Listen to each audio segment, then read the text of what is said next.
Il-waqfa ta' bastiment tal-passiġġieri fil-port tal-Imġarnar Santa Marija ma kienetx fula f'qara.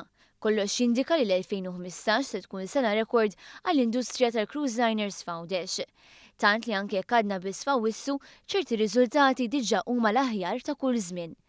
Mill-bidu ta' din is-sena diġà niżlu Għawdex 4232 passiġġier wara li daħlu l-imġar fuq cruise liner.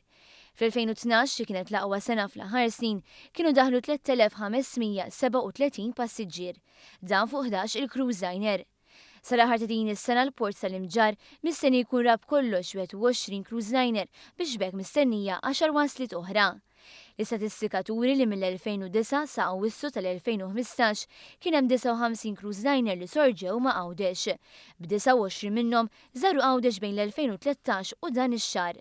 Bekk f'dawn is-snin kienu aktar minn 17,200 it-turist li ħadu toma ta' Għawdex u wara li waslu permezz ta' wieħed mid-diversi bastimenti lussużi li hawn iduru fil-Mediterran.